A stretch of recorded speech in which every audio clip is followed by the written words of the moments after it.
네, 우리 예담학교 여러분 반갑습니다. 네, 그래도 오늘은 좀 힘이 좀 있어 보이시는데요. 네, 오늘 버섯을 먹어서 힘이 나는 건지 모르겠지만 그래도 이제 얼마 남지 않았습니다. 이제 우리가 12월 15일이니까요. 얼마 남지 않았는데 우리 임직식 그날까지 힘을 좀 더 내서 함께 예담학교 잘 마무리할 수 있기를 간절히 바랍니다. 왜냐하면 이 시간은 다시 돌아오지 않기 때문에 나중에 많이 그리우실 거예요. 네. 왜냐하면 지금이 가장 우리가 초심을 잃지 않은 그 순수한 그때이기 때문에 우리가 늘 이때를 기억하고 그 임직자의 자리로 나아가면 여러분 천국 가는 그날까지 정말 겸손한 마음으로 나아갈 수 있습니다. 누구든지 시작은 좋죠. 초심을 잃지 않고 겸손하게 낮은 자로 하다가 나가지만 어느 순간 이 직분이라는 게 우리에게 계급이 될 수도 있겠더라고요. 담임 목사를 포함해서요. 그래서 저희 아내가 늘 그러잖아요. 당신은 하나님의 종이라 그러는데 교인들은 하나님의 자녀들이야. 그러니까 목사가 교인들 밑에 있다라는 이제 그런 이야기를 이제 한 거죠. 여러분 늘 그 초심 붙들고 나아갈 수 있기를 바랍니다. 오늘은 우리가 이단에 대한 우리 이제 주제를 가지고 강의를 나눕니다.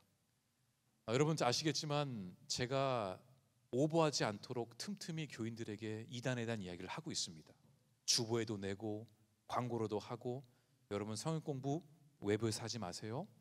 그렇게 자꾸 말씀을 드리는 것은 여러분들이 몰라서 그러는 게 아니고요. 혹시라도 앉아 계시는 분들 중에 이단에서 왔다면 아마 주의를 할 겁니다. 이 교회는 이단에 대해서 알고 있는 교회구나. 그거 하나만으로도 큰 차이가 있다고 우리 강사님이 지난번에 말씀해 주셨어요.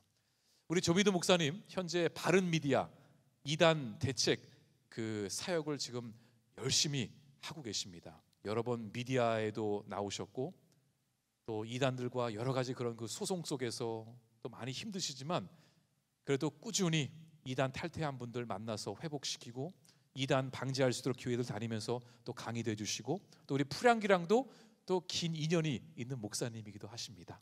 우리 조미도 목사님 나오실 때 여러분 힘내시라고 우리 박수로 환영해 드리겠습니다.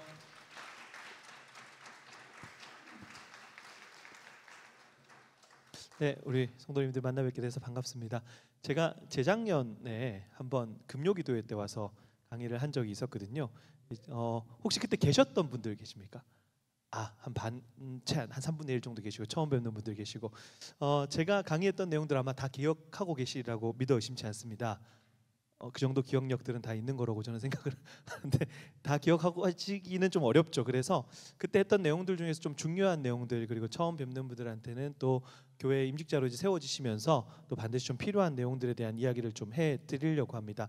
사실 임직 관련된 이제 교육들을 하시면서 이단에 대한 내용들을 굳이 내가 뭐 경험하지 않았는데 그리고 뭐 좀 사이비 종교나 이런 부분들은 언론에 보면 저 멀리 있는 문제라고 생각하는데 이런 것들을 내가 왜 알아야 되지라고 생각하실 수도 있을 것 같아요. 근데 이단의 역사는 곧 교회의 역사이기도 합니다. 왜 그러냐면 성경에도 보면 초대교회 때부터 이단들은 계속해서 존재가 했죠. 그래서 예수님께서 제자들에게 이제 어떤 가르침을 가르치실 때 야 이렇게 가르치면 이단이고 이렇게 가르치면 정통이고 이런 말씀을 하신 적이 없어요. 그렇죠? 자신의 가르침을 제자들에게 가르치셨고 제자들은 그런 가르침을 듣고 또 예수님께서 부활 승천하시고 사도들의 시대가 생겨나고 또 교회가 세워지기 시작하면서 사도들이 살아있을 때만 해도 그나마 괜찮았는데 이제 사도들의 시대가 저물고 교회의 아버지라고 하는 교부 시대가 생기면서 지역마다 교회들이 막 생기기 시작할 때 문제가 몇 가지 발생했죠. 그 중에 하나가 뭐냐면 이제 예수님의 가르침을 고의적으로 왜곡했던 혹은 잘못 이해했던 잘못 가르치는 사람들이 생겨나기 시작했다는 거죠. 그러면 교회라고 하는 것은 너무 명백하거든요. 교회는 신앙 고백의 공동체입니다. 그렇죠? 하나의 신앙을 고백하기 때문에 모일 수 있는 공동체라고 하는 거죠. 교회 공동체는 굉장히 독특한 모습을 가지고 있거든요. 왜냐하면 이 정도의 다양한 연령대의 사람들이 그리고 이 정도로 직업을 달리하는 사람들이 또 삶의 환경을 다 달리했던 사람들이 주기적으로 하나의 목적을 가지고 모이는 곳이 교회밖에 없습니다. 근데 교회가 그렇게 모일 수 있는 이유는 단 하나, 방금 말씀드린 것처럼 하나의 신앙을 고백하기 때문에 그렇죠.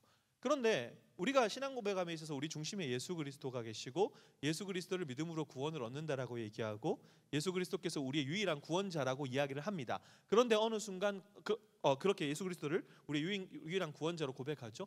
그렇기 때문에 교회 공동체로 모여 있는데 문제는 뭐냐면 이런 교회 안에서 성경에 나오는 것처럼 다른 복음, 잘못된 가르침, 다른 예수 이런 것들이 가르쳐지기 시작하면 교회에 있는 사람들이 신앙 고백의 통일성을 이루고 있다가 혼란스러워지기 시작한다는 거죠. 교회가 분열되기 시작한다는 겁니다. 그러니까 이단들이 하는 게 뭐냐면 교회의 신앙 고백의 통일성을 깨트리게 되는 것이죠. 그러면 교회라고 하는 것이 신앙 고백의 공동체로서 계속해서 세워져야 되는데 옛날부터 예수님께서 이렇게 가르치면 이단, 이렇게 가르치면 정통 이런 개념이 아니었기 때문에 교회 안에서 잘못된 가르침이 딱 생겨나기 시작하니까 교회 성도들이 혼란스러워지기 시작했고 그러면 교회의 지도자들은 그런 것들을 가만히 내버려 둘 수가 없었다라고 하는 거죠. 일단 해야 될 게 뭐냐면 저 사람들이 가르치는 게 뭐지? 라고 하는 것을 확인해야 되고 동시에 그러면 우리는 무엇을 믿고 고백하는 사람이지? 라는 걸 재확인한다라는 거죠. 적어도 이제 임직자로 세워지신다라고 할 때 교회의 중추적인 역할들을 하시게 될 거고 교회의 어떤 중심적인 역할들을 하시게 되는 분들께서 내가 무엇을 믿고 고백하기 때문에 이 자리에 나와 있는가, 교회 구성원으로 함께하고 있는가, 이게 굉장히 중요한 문제인데 우리는 이단을 통해서 늘 항상 우리가 무엇을 믿고 고백하는지를 확인해 보는 작업들을 했다는 거죠. 적어도 교회가 믿고 고백하는 체계적이고 명문화된 그런 신앙 고백 진술들이 있죠. 그런 고백들이 만들어지는 배경에는 항상 이단들이 존재했다라고 하는 것들을 우리가 좀 기억할 필요가 있다라고 합니다. 그리고 또 한 가지는 뭐냐면 제가 이제 아까 목사님께서 잠깐 소개해 주셨지만 저는 이단 탈퇴자들을 많이 만나거든요. 저희 모임에 찾아오시는 분들이 거의 대부분 사이비 종교에서 한 10에서 15년 있다 나오신 분들입니다. 1, 2년 있다가 나오신 분들이 거의 없습니다. 대부분 이제 10에서 15년인데 그러면 사이비 종교에서 탈퇴하고 나면 굉장히 큰 어려움들을 많이 겪습니다. 일단 정서적으로 굉장히 혼란스럽죠. 불안하기도 하고 억울하기도 합니다. 내가 말도 안 되는 거에 속았다라고 하는 분노, 그리고 그런 말도 안 되는 거에 속았다라고 하는 수치심 이런 것들이 막 들어요. 그러다가 죄책감이 들기도 합니다. 내가 제일 친한 친구를 데려갔는데 나만 나온 거예요. 부모님을 데려갔는데 나만 나왔다든지 뭐 이런 경우들. 그래서 이런 죄책감들, 불안함들, 억울함들, 분노들, 혼란감들 그런 그 심리적인 어떤 상태를 앓다가 우리 성도님들이 생각하시는 것보다 꽤 많은 사람들이 스스로 목숨을 끊습니다. 꽤 많은 사람들이 자살을 해요.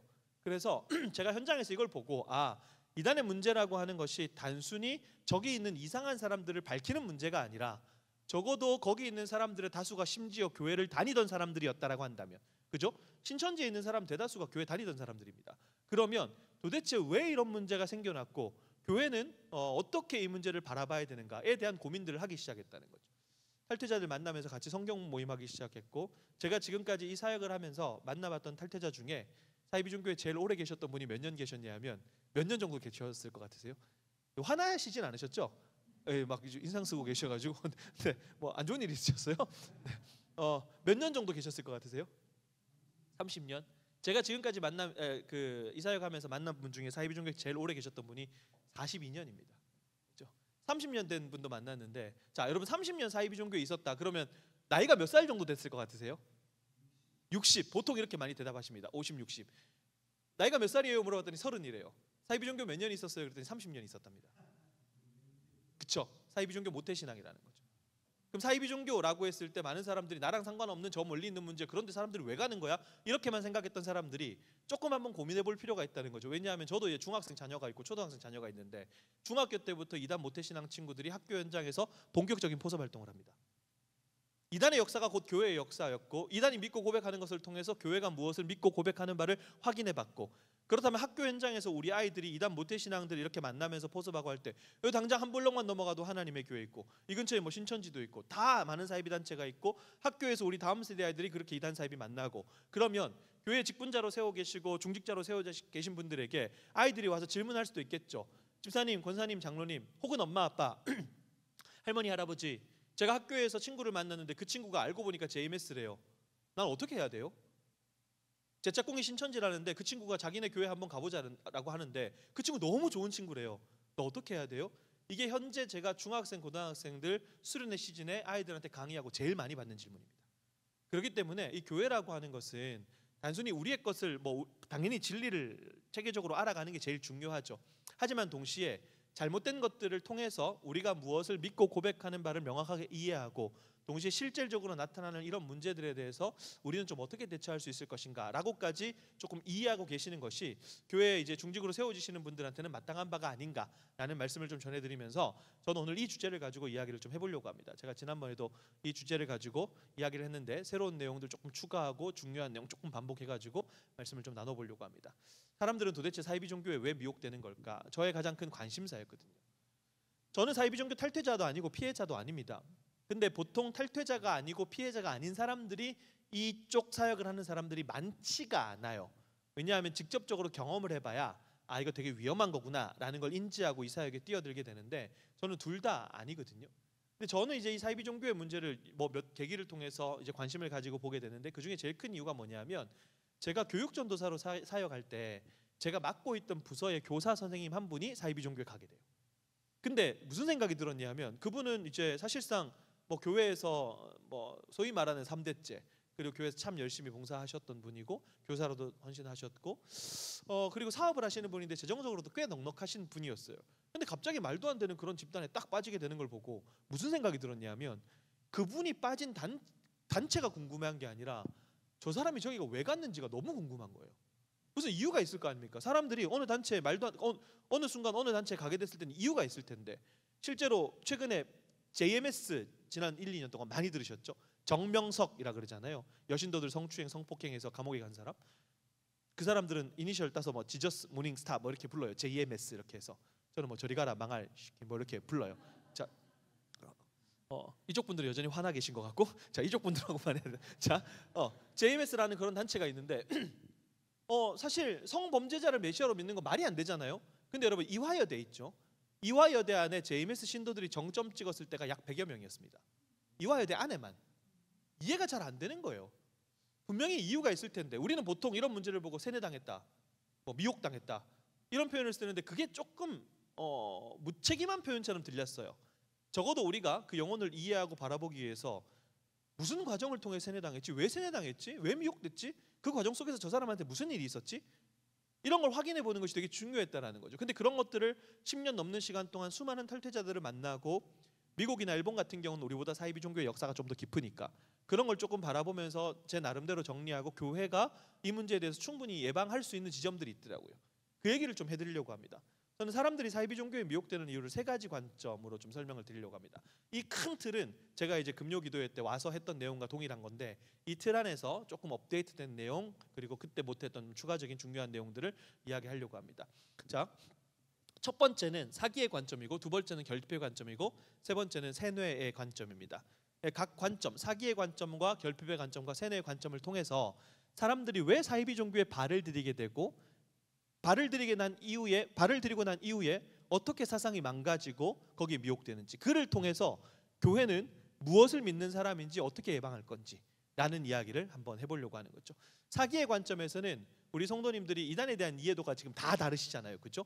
그렇기 때문에 남녀노소를 불문하고 가장 잘 예방할 수 있는, 여기에 참석하지 않은 다음 세대 아이들까지 남녀노소를 불문하고 이단 사이비 문제를 가장 잘 예방하고, 특별히 이제 교회에 중직으로 세워주시고 임직 받으시는 분들이니까 뭐 신천지 같은 경우는 제가 뒤에서도 보여드리겠지만 교회 안으로까지 들어와서 막 포섭 활동하잖아요. 그러니까 신천지가 한국교회 입혀놓은 가장 큰 피해 사례가 새로운 성도가 딱 왔는데 이 사람이 어느 교회에서 왔는지, 뭐 이사 왔다고 하는데 진짜 이사 온 건지 확인이 불가능한 거죠. 그렇다고 뭐 꼬치꼬치 옛날처럼 다 물어볼 수 있는 것도 아니고, 그렇죠? 그러면 새로운 사람이 와가지고 갑자기 뭐 교회에서 봉사하기도 하고 아니면 교회에서 계속 들락날락하기도 하고, 그러면 신천지가 교회를 추수밭이라고 표현하면서 추수꾼을 보낸다는 사실을 다 알고 있으니까 그때 불안한 거예요.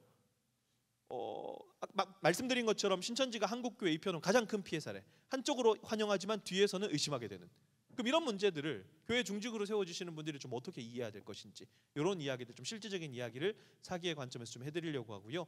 결핍의 관점에서는 말 그대로 사이비 종교에 미혹되는 사람에 대한 이야기를 좀 해드리려고 해요. 어떤 사람들이, 특별히 교회 안에 있는 어떤 사람들이 사이비 종교에 좀 미혹에 취약했는지.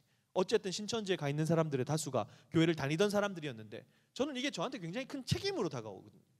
아니 교회를 다니던 사람들이 갑자기 예수 그리스도를 버리고 이만희를 따라갔다, 이해가 안 되는 거예요. 도대체 어떤 유형의 사람들이 이런 것에 좀 취약했는지라고 하는 것들을 통해서 그리스도인의 책임을 한번 생각해보고 마지막 짧게 세뇌의 관점까지 우리의 신앙이 어떻게 바르게 세워질 수 있는지까지 한번 이야기를 해보려고 합니다. 자, 경각심이 필요합니다. 첫 번째 사기의 관점인데 제가 사기의 관점이라고 말씀드리는 이유가 뭐냐면 보이스피싱하고 사이비 종교의 공통점이 있습니다. 뭐냐? 누가 얼마나 정교하게 사람의 마음을 사고 속이는가, 이 문제입니다. 우리 보이스피싱 그러면은 뭐 수천억 대의 피해가 여전히 벌어지고 있음에도 불구하고 1년 한 해 발생하는 피해액이 수천억 대입니다. 경찰청 통계에 근거하면. 근데 요즘에 누가 당해 뭐 그렇게 생각할 수도 있죠. 사실 경각심이라고 하는 것이 어떤 문제를 주의 깊게 들여다보는 마음이거든요. 그러니까 어떤 문제를 놓고 이거 위험해요, 나빠요, 하지 마세요. 사실 그런 건 예방이 잘 안 된다. 그래서 위험성을 정확하게 인지하고 이걸 어떻게 예방할 것인지에 대한 정확한 메커니즘을 이해하는 것이 되게 중요하다. 근데 사이비 종교의 문제에 있어서 우리가 경각심을 가져야 되는 지점이 뭐냐면 이겁니다. 왜 우리가 사이비 종교를 예방하기가 되게 힘들었냐? 아까 말씀드렸던 것의 연장선인데 어떤 사람이 나한테 접근을 해요. 혹은 우리 교회에 들어와요. 근데 그 사람이 작정하고 자신의 신분을 속여버리면 걔가 신천지인지 아닌지 모른다는 거예요. 이게 핵심이라는 겁니다.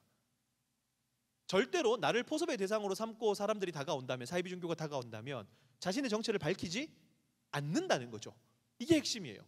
제가 개인적으로 상담했던 케이스 중에 신천지 신도가 자기 친구에게 작업하려고 제일 긴 기간 속인 기간이 3년입니다. 대학교 1학년 때 만나서 대학교 4학년 때 정체를 밝혔어요. 요즘에 물론 길거리에 가다 보면은 뭐 신천지도 만날 수도 있고 JMS도 만날 수도 있고 뭐 하나님의 교회도 만나고, 근데 우리 성도님들 한번 생각해 보세요. 신천지가 뭐 요즘에 대놓고 한다 뭐 이런 표현들 많이 쓰지만 대놓고 우리한테 와서, 지금도 이제 일산 고양 지역 같은 경우 신천지 건축하겠다고 지금 계속해서 일산 기독교연합회부터 시작해서 시민단체랑 다투고 있는데, 자, 신천지가 그렇게 거점을 마련하고, 그죠? 여기서 멀지 않은 화정 같은 곳은 신천지 시온 집합 그 본부였잖아요. 그러니까 그쪽에 신천지 엄청 많았단 말이에요. 그냥 길거리에서 대놓고 활동하고 뭐 그렇게 해요. 근데 걔네들이 우리한테 다가와서 보통 전단 줄 때 우리 아름다운 신천지입니다 이렇게 주거든요. 그럼 성도님들이 그거 받으시면서 되게 아름답네요, 다음 주부터 가볼게요, 이런 사람 없습니다. 그렇죠? 즉 그 사람들이 자신의 정체를 밝히고 다가오면 사실상 포섭의 효과는 없다라고 하는 거예요. 나는 신이다 나오고 JMS 신도들 종로 모여가지고 막 항의하고 시위하고 난리를 쳤어요. 근데 그 사람들이 우리한테 와가지고 우리 JMS에서 나왔다고, 이 시대의 새로운 메시아 와 계신다고, 그분이 비록 지금 전자발찌 차고 감옥에 가 계시지만 그분이 우리 선생님이라고, 이런 식으로 얘기하면 아무도 그 단체에 가지 않습니다. 그러니까 겉으로 보여지게 식의 그냥 자신들을 드러내는 것뿐이고 실질적으로 사람들을 포섭하기 위해서 우리에게 다가오고 우리 다음 세대 아이들에게 다가오고 교회로 침투할 때는 자신의 정체를 철저하게 숨긴단 말이에요. 그러니까 예방하기가 되게 어려웠다는 겁니다. 그러면 우리가 그렇기 때문에 이런 질문을 많이 하시는 거예요. 그 사람들이 자신의 정체를 숨기고 속이니까 그러면 교회 안에 들어와서 어떤 방법 써요? 개인적으로 우리에게 다가갈 때 신천지나 뭐 JMS나 이런 사이비 종교 이단 단체들이 우리를 포섭하기 위해서 자주 사용하는 방법이 뭐예요? 이런 질문들을 진짜 많이 하십니다. 이해가 돼요. 왜냐하면 누구를 만났는데 이 사람이 나를 어떻게 어떤 과정을 통해서 막 접근을 해요. 그러면 이거 신천지 접근인데? 어떤 사람이 교회 안에서 어떤 행동들을 막 해요. 이거 교회에 들어와서 신천지가 하는 대표적인 행동들인데? 라고 구별이 가능한 거죠. 근데 그렇기 때문에 교회에서도 그렇고 개인적인 상담도 그렇고 제일 많은 게 뭐냐면 신천지가 JMS가 우리에게 어떻게 다가오냐, 어떤 방식을 사용하냐. 근데 제가 단언해서 말씀드리지만 우리가 다음 세대 아이들까지 다 포함해서 남녀노소를 불문하고 우리 성도님들이 이단 사이비 문제를 좀 잘 예방하시려면 이 질문 있죠. 어떤 방법 써요? 이 질문을 머릿속에서 지우셔야 돼요. 이게 진짜 큰 의미가 없는 질문입니다. 왜냐하면 두 가지 이유 때문인데, 자, 첫 번째는 뭐냐면 신천지 하니까 되게 익숙해졌잖아요, 우리한테. 신천지가 올해로 생긴 지 혹시 몇 년 정도 된지 아십니까? 몇 년 정도 됐을 것 같으세요? 올해로 생긴 지? 뭐 맞추시면 뭐 떡은 못 드리겠습니다. 제 차에 떡이 하나 있는데 떡 드릴 수 있어요. 자, 몇 년이요? 52년. 네, 신천지가 올해로 생긴 지 40년 됐습니다. 자, 하나님의 교회가 몇 년 됐냐면 60년 됐습니다. JMS가 1978년에 시작했습니다. 그 얘기는 뭐냐면 이미 우리가 만날 수 있는 소위 말하는 큰 세를 갖춘 사이비 단체들이 대부분 40에서 60년, 통일교 같은 경우는 더 됐죠. 그렇죠? 그리고 이미 한국에 와서 활동하는 해외 이단들이 있잖아요. 100년이 넘어가죠. 그러니까 40년에서 50년, 60년 동안 얼마나 많은 신도들이 얼마나 많은 방식을 썼겠습니까? 그러니까 수치화하고 데이터화해서 이 방법, 이 방법, 이 방법입니다라고 이야기하는 것이 의미가 없다라고 하는 거예요. 너무 많은 방법들이 사용된 거예요. 근데 문제는 두 번째입니다. 뭐냐하면 안 그래도 수많은 방식을 사용하는데 두 번째, 이거 되게 중요합니다. 왜냐하면 제가 교회를 다닐 때마다 이 질문을 제일 많이 하시는 거예요. 강의를 듣고 났는데도 요즘에 신천지가 이런 방법도 써요. 이런 질문 진짜 많이 하시는데 이 질문 머릿속에 지우는 거 이것만 하셔도 사실 오늘 강의는 성공이에요. 왜냐하면 임직하시고 교회 직분자로 계시면서 이단 문제를 이제 원하든 원치 않든 교회에서든 계속 듣게 되실 거예요. 근데 그럴 때마다 제일 많이 물어보시는 게 신천지 방법 맞아? 야 이거 저 JMS 방법 맞아? 이런 질문들을 정말 많이 하시는데 자, 첫 번째 수치화하고 데이터화할 수 없다. 근데 두 번째가 진짜 중요합니다. 뭐냐면 얘네들이 부도덕하고 비윤리적인 방식을 써요. 수뇌부가 시키지도 않은 부도덕하고 비윤리적인 방식을 쓰는데 가령 예를 들어서 신천지 여성 신도들이 남성들에게 자신의 성을 제공하면서 접근을 했습니다. 근데 신천지 수뇌부는 신천지에 있는 여성들에게 그렇게 하라고 시킨 적이 없습니다. 이게 핵심이에요. 아니 수뇌부에서 시키지도 않았는데 만약에 시켰으면 이거는 조직적으로 문제가 됐을 거예요. 여성 신도들에게 자 지금부터 가서 당신들의 성을 제공해서 포섭하라. 이랬으면 사실 문제가 됐겠죠. 근데 그렇게 시킨 적이 없어요. 근데 신도들이 그렇게 해요. 이걸 우리가 좀 이해할 필요가 있다는 거죠. 도대체 왜 그럴까? 자, 이거 제가 지난번에 왔을 때 간단하게 좀 말씀을 드렸는데 많은 분들이 그런 얘기를 하세요. 사이비 종교를 보니까 너무 열심히 한대요. 그래서 뭔가 내가 마음이 좀 캥긴대요. 그죠? 난 이제 직분도 받아야 되고 교회에서 열심히 해야 되는데 아직까지 조금 부족한 것 같은데 쟤네들은 진짜 열심히 하고 그러니까 딴 건 모르겠지만 저 사람들의 열심과 저 열정은 좀 본받아야 되지 않겠어? 뭐 이런 표현들 쓰시는 분들 간혹 가다가 이제 어떤 목사님들 설교하시다가 여러분 신천지도 저렇게 열심히 하는데 우린 뭐냐고. 근데 저는 그런 표현 어지간하면 쓰지 않으셨으면 좋겠다라고 말씀드려요. 왜냐하면 여기서 우리는 건강한 신앙과 해로운 신앙의 차이점을 좀 발견해 볼 수 있는데 자 사이비 종교 신도들이 열심히 하는 이유하고 우리가 열심히 하는 이유가 달라요. 이게 핵심입니다. 우리는 어떤 사람이 열심히 하는 걸 보고 그 사람들이 열심히 한다는 걸 뭘로 판단합니까? 그 사람의 행동으로 판단합니다. 어떤 사람이 막 열심히 해요. 그러니까 와, 저 사람 진짜 열심히 한다라고 판단하죠. 근데 진짜 행동보다 중요한 건 뭐냐면 그 마음의 동기라고 하는 거죠. 동기. 왜 하는가? 그죠? 이게 진짜 중요하죠. 그래서 행위보다 중요한 건 동기죠. 어떤 행위를 발현시키는 동기라는 게 있죠. 심리학자들이 이 동기를 보통 두 가지로 구분하더라고요. 하나가 굉장히 1차원적 보상을 추구하는 외재적 동기. 그리고 1차원적 보상이 없어도 어떤 가치를 추구하고 행복을 실현하는 내재적 동기. 이 두 가지가 적절하게 믹스가 돼서 하나의 행동이 발현이 되죠. 근데 우리가 열심히 하는 이유와 그 사람들이 열심히 하는 이유가 명백하게 다르다. 교회는 분명히 성경에도 말씀되어 있지만 사랑의 두려움을 내어 쫓는다라고 표현하죠. 그래서 우리는 신앙생활을 계속해서 하면서 하나님을 인격적으로 경험한다라고 표현합니다. 하나님을 기계적으로 징벌적으로 내가 뭐 하면 무조건 이렇게 벌 주시는 분 그런 개념이 아니라 초창기 때 처음 예수 믿었을 때는 내가 조금만 뭔가 실수하면 하나님 나한테 벌 주시는 거 아니야? 이런 마음이 생길 수도 있겠는데 시간이 지나 보니까 하나님과 우리의 관계가 그렇지 않다라는 것을 우리가 너무 경험하게 돼요. 인격적인 그분과의 관계를 깊이 묵상하게 되고 경험하게 됩니다. 그런데 사이비 종교는 그런 게 없어요. 왜 사이비 종교 신도들이 열심히 하냐면 이유는 딱 하나입니다. 뭐냐면 그 사람들 무서워서 열심히 합니다. 왜냐? 사이비 종교가 신도들을 통제하는 방식이 끊임없이 두려움을 심어주는 방식. 마치 전체주의 국가나 독재 국가에서 명료해 보이는 어떤 구호를 만들고 사람들로 하여금 대중들에게 계속해서 공포 마케팅을 하는 거죠. 이렇게 되지 않으면 이렇게 된다. 그러니까 예를 들어서 이거 JMS에서 보여주는 지옥에 대한 이미지거든요. 네 생각대로 살다 지옥 간다. 그래서 자기 주관 지옥이랍니다. 네 생각대로 살았으니까 뇌가 뽑히는 고통을 영원토록 당할 거야. 여러분 이거를 어릴 때부터 10년, 20년, 30년 동안 보고 자랐다고 생각해 보세요. 이게 세뇌의 무서움이라고 하는 거죠. 신천지 같은 경우는 특정 기간 동안 1년에 한 명 전도 못하면 110만 원씩 벌금 냈습니다. 여러분 프랑기 교회에서 이제 임직하시는 분들 자 여러분 숙제가 있습니다. 이번 주는 한 명씩 전도하셔야 됩니다. 한 명 전도 못하면 다음 주에 110만 원씩 벌금입니다. 이렇게 하면 여기 교회가 아무도 안 오실 거예요. 그렇죠?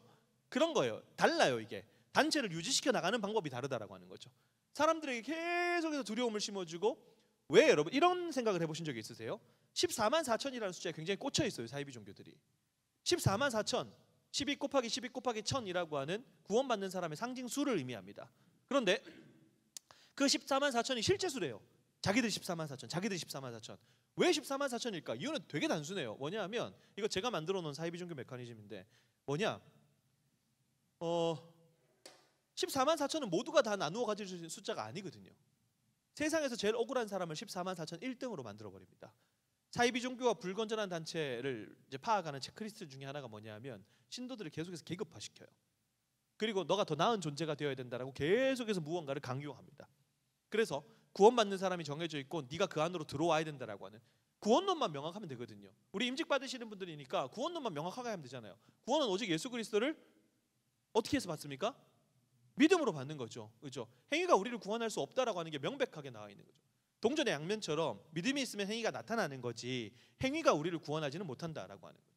율법의 완전한 의를 이룰 수 없기 때문에 그런 거죠. 그러니까 예수 그리스도를 믿음으로 구원을 얻고 그 믿음조차도 하나님께서 우리에게 주시는 은혜와 선물이라고 하는 사실을 우리가 고백합니다. 그죠? 그러니까 14만 4천이라고 해서 특정한 숫자를 만들어 놓고 여기에 들어가야 된다라고 계속해서 강조하고 너 그렇게 하다가 이 14만 4천 안에 못 들어온다? 정신교육 시키고 벌금 내게 하고 그런 방식으로 단체를 유지해 나가니까 그런 두려움을 유발하는 방식이 이 질문하고 어떻게 이어지냐면요. 사실 오늘 강의에서 제일 중요한 지점이 바로 이 지점 중에 제일 중요한 부분 중에 하나가 이 지점인데 제가 만약에 사이비 종교 신도예요. 열심히 포섭 활동을 했어요. 잘 안 되는 거예요. 열매가 없어요. 그럼 정신교육 당해야 되죠.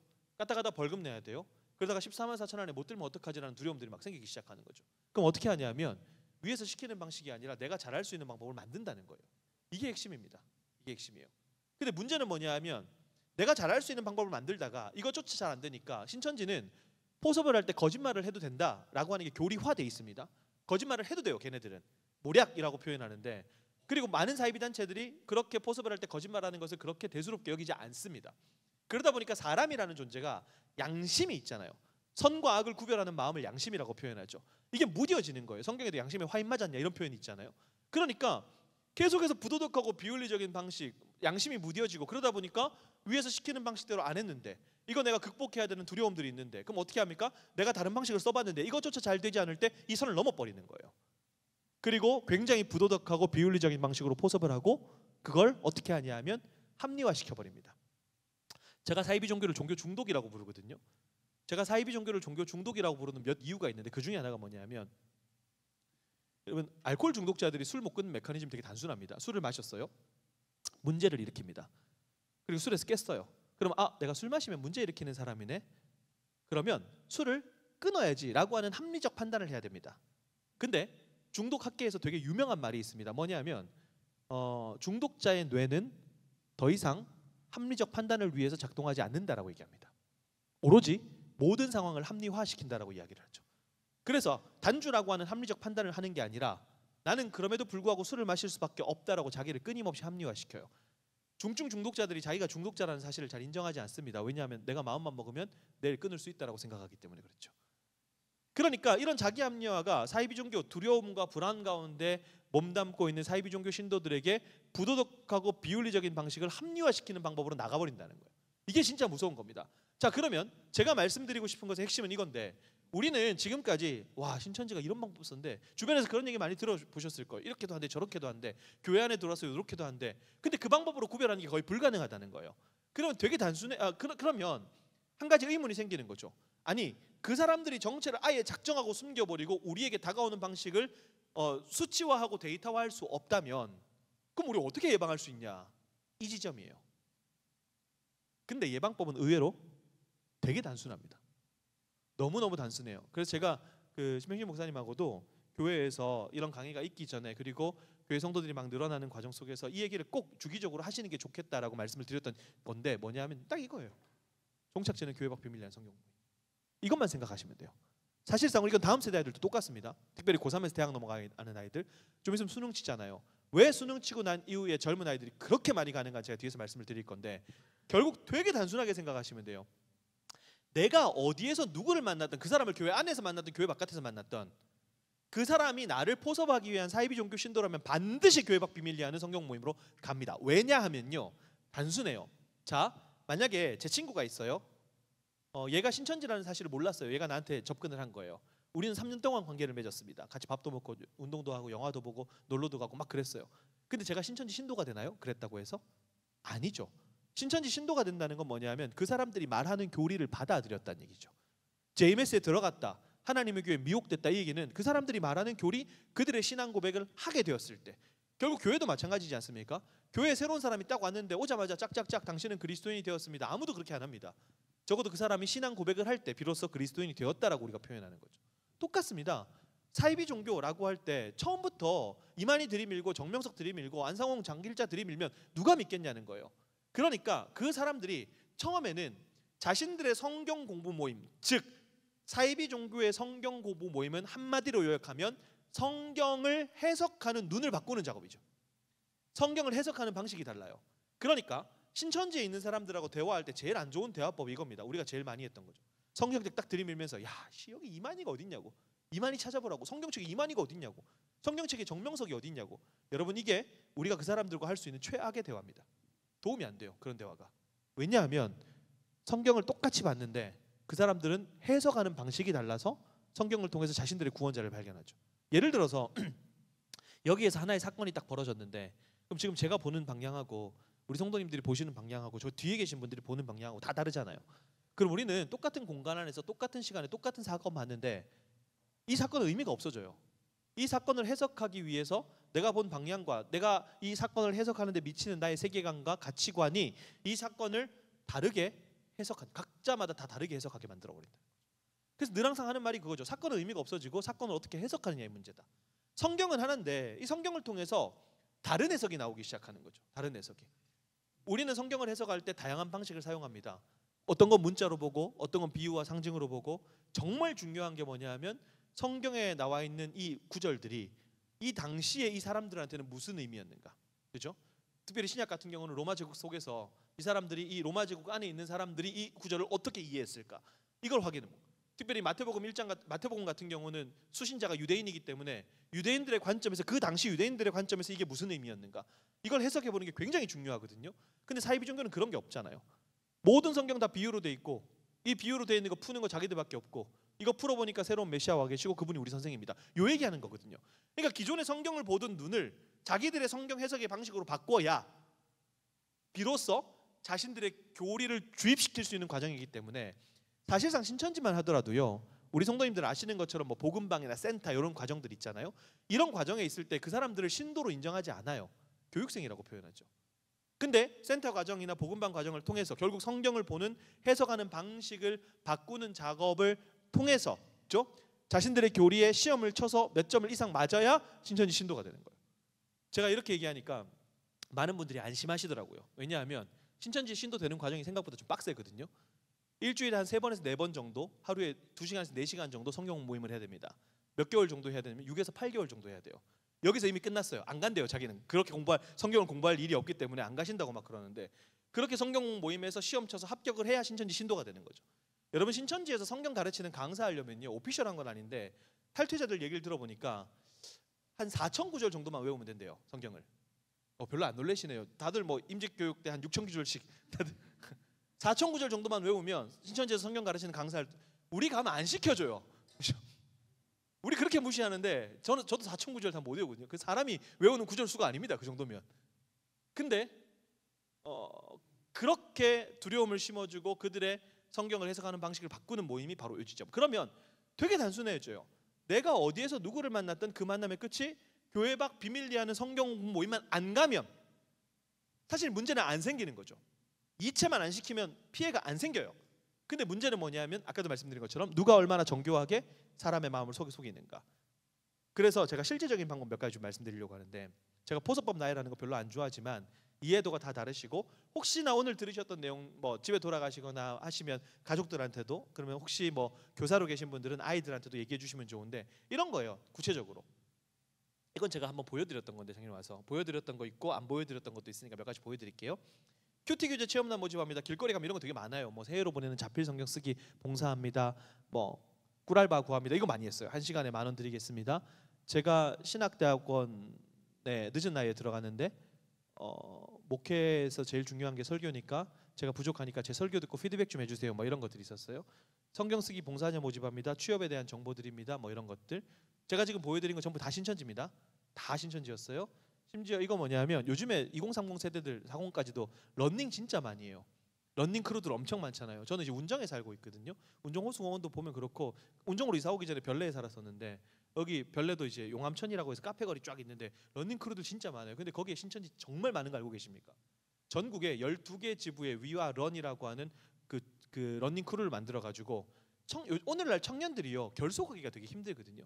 그런 결속력들을 제공해 주는 역할들을 되게 많이 한다는 거예요. 마라톤 대회 개최하고 근데 이렇게 하면 이게 신천지 아닌지 우리가 어떻게 알아요? 알 수가 없습니다.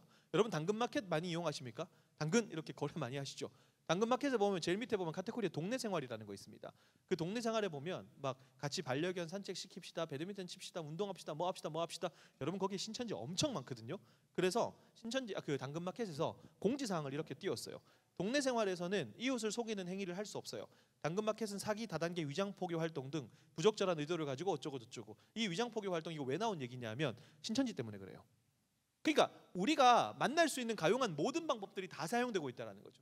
심지어 자 우리 프랑기 교회는 대한예수교 장로회 어느 교단이시죠? 통합, 그죠? 대한예수교 장로회 안에 통합. 이제 임직하시는 분들이 알고 계셔야 돼요. 통합 교단이에요. 자 우리나라에서 제일 큰 교단이 대한예수 장로회 통합 측하고 합동 측 두 개가 있죠. 이거 우리 성도님들 통합 로고 다들 알고 계시죠? 주보나 이런 데 보면 적혀 있을 텐데 이거는 우리나라에서 제일 큰 대한예수교 장로회 합동 측 로고입니다. 근데 이게 뭐였냐면 신천지 위장교회였어요. 이렇게 해놓는 거예요. 그럼 이거 고3에서 대학 넘어가는 애들이 되게 많이 당해요. 어떻게 당하냐면 자 고3에서 대학을 딱 들어갔어요. 대학에 갔는데 왜 그 시기가 되게 중요하냐면 이제 약간 애들이 해방감 느끼고 막 그러잖아요. 여러분 애들 수능 치고 홍대 나가잖아요. 홍대 나가면 홍대 신촌 이쪽으로 애들 놀러 가잖아요. 그쪽에 막 심리 상담, 도형 검사 이제 수험생들을 위한 뭐 제가 봤을 때 80에서 90%가 신천지입니다. 그거 거의 다 대부분. 그러니까 아이들이 그런데 완전히 그냥 다 노출돼 있는 거예요. 이거 뭐냐면 대학을 딱 들어갔는데 대학 들어가서 자기가 좀 캠퍼스 생활하면서 동아리 활동을 하고 싶은 거예요. 동아리 딱 들어갔죠. 예를 들어 축구 동아리 딱 들어갔어요. 축구 동아리 들어갔는데 열심히 축구했는데 나는 너무 잘해주는 형이 있는 거예요. 그 형이 학교 앞에 자취한다네요. 같이 밥 먹고 뭐 축구하러도 다니고, 그죠? 뭐 자책골로도 사랑해주고 이러니까 그런 사랑 받아본 적이 없는데 그렇게 해주니까 너무 좋은 거예요. 그래서 그 형이 하필이면 교회도 다닌대요. 이거 완전히 하나님의 인도하심이잖아요. 불량기 교회에서 계속해서 신앙생활하는 것이 아니라 부득이하게 저 멀리 예를 들어 대구로 갔어요. 대구 가가지고 새로운 학교 딱 들어갔어요. 근데 거기서 축구 동아리 들어갔어요. 그 형 따라서 교회를 갔어요. 늘 항상 다니던 교단 마크가 박혀 있는 거예요. 놀랍게도 무슨 일이 있었냐 하면 고3에서 대학 넘어가는 친구들이 가장 전형적으로 이단에 빠지는 케이스인데 그 축구 동아리가 집 빼고 다 신천지였던 거예요. 이걸 소위 말하는 위장 동아리라고 표현합니다. 근데 위장 동아리가 없는 대학이 기독교 대학 몇 개 제외하고는 없다고 생각하시면 돼요. 우리 아이들은 그렇게 다 고스란히 노출이 되는 겁니다. 그래서 신천지의 자녀를 빼앗긴 한 부모님이 저한테 뭐라고 말씀하셨냐면 목사님 우리 애가 지뢰를 밟았다라고 표현합니다. 이런 문제예요. 지뢰를 밟았 어디에 어떻게 활동하는지 몰라요. 그러면 그렇게 위장 동아리였고 거기서 만난 그 집 빼고 다 신천지고 거기서 만난 그 형이 교회를 데려갔는데 그 교회가 뭡니까? 신천지 위장교회. 집 빼고 다 신천지. 그러니까 적어도 1학기 신학기에 딱 들어가서 자기가 만났던 한 동아리에서 한 20여 명의 사람들, 위장교회가 한 100여 명의 사람들. 그러니까 이렇게 관계를 맺었던 한 120, 30명의 사람들이 전부 다 신천지였던 거예요. 이런 일들이 제가 말씀드리는 케이스가 특별한 케이스가 아니라 굉장히 전형적인 케이스예요.